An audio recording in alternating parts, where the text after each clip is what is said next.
You know, in our faith, Islam, please do not laugh. We honor, revere, respect, and name our children after Jewish prophets, kings, and heroes.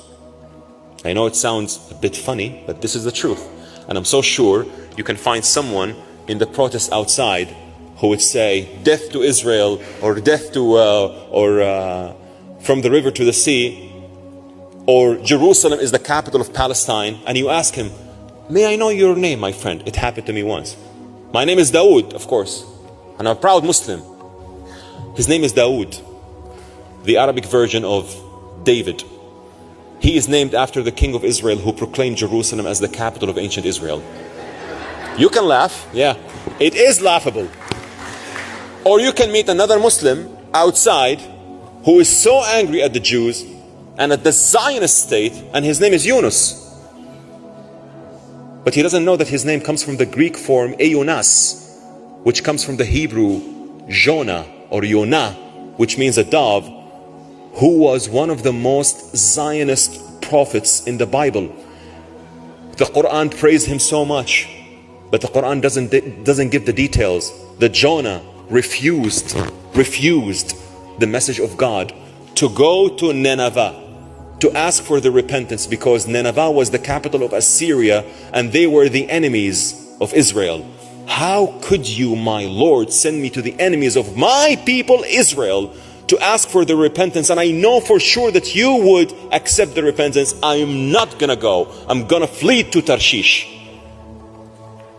And you have many Muslims named after Eunas, and they hate Israel.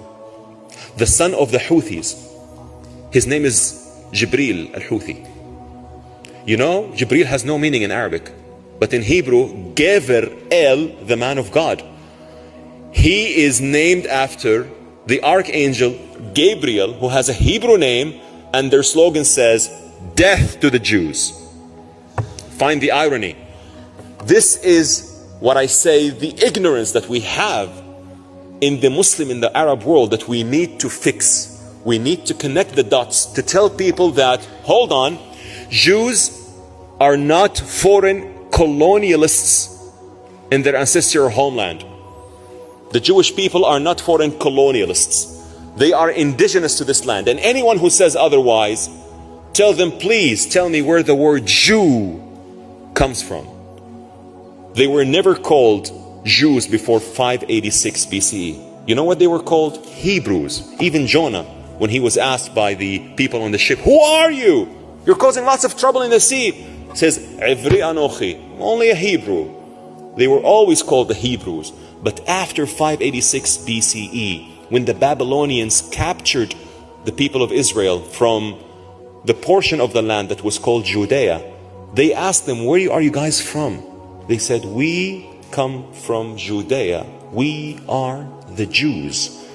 If your ancestors, or the ancestors of the Jews here on this podium, were brought from the portion of the land that was called Binyamin, you would now be called the Binyaminites, not the Jews. So understanding history is so important to those who say that Israel or the Jewish people are foreign entities in our region.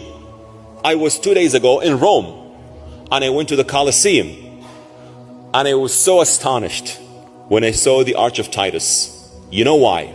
Because in the Arab world, there is a narrative that says the Jews are lying to the world by telling them that they had a temple in Jerusalem. This is a big lie. And this is Al Jazeera's favorite plot. And by the way, I was a big fan of Al Jazeera. I'm not going to deny that. I was repeating all their lies when I was a kid. Jews want to destroy Al-Aqsa Mosque, and they want to build the Jewish temple, I'm sorry. The so-called Jewish temple. There was no Jewish temple in Jerusalem, of course. Are you kidding me? You want me to believe in the Bible? I don't believe in the corrupt book. This is what we were taught. Even though we don't know anything about the Bible, how it was written, how the Jews were taken into consideration, how to write this amazing book. Jews taught world writing. No, there was nothing called the temple. But you know what you can find in the Arch of Titus? You can find Jews carrying a menorah. They were the Jews exiled from Jerusalem, from Judea. And Titus was so proud of doing this But you know what is the significance? That the menorah comes from the Jewish temple. And if they don't believe in texts, they have to know that stones do not lie.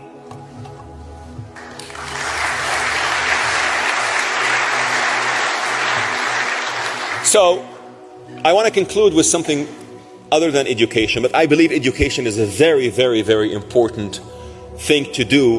When this war ends, we have to de-radicalize Gaza. We have to de-radicalize many schools in the Muslim and the Arab world.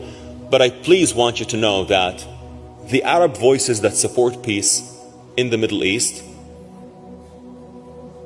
they have a message to many people who conflate Muslims and Islamists. There's a difference between peaceful Muslims who want to pray 5 times a day, celebrate the month of Ramadan, go to Mecca, go do Umrah, and the radical Islamists. A peaceful Muslim would not shut down the roads in Amsterdam or in Toronto or in Montreal to pray. This is not a ceremony of prayer. This is a ceremony of showing power that we are there and one day we will take over. And your liberal freedom that you are giving to those who misuse it will need to be rechecked. But peaceful Muslims, because so many, I don't say so many, but some people who support Israel or who support people they say, well, Islam by itself is lethal, dangerous, we cannot trust Islam. I tell them, please make the difference between spiritual Islam and radical Islam. Please make the difference between peaceful Muslims and radical Islamists. Please make the difference between the Palestinians and Hamas. Because I believe in the right of the Palestinians to live in dignity. I believe in the right of the Palestinians to live in peace. And to those outsiders, the protesters, when they said free Palestine, I said, I agree with you. Free Palestine from Hamas.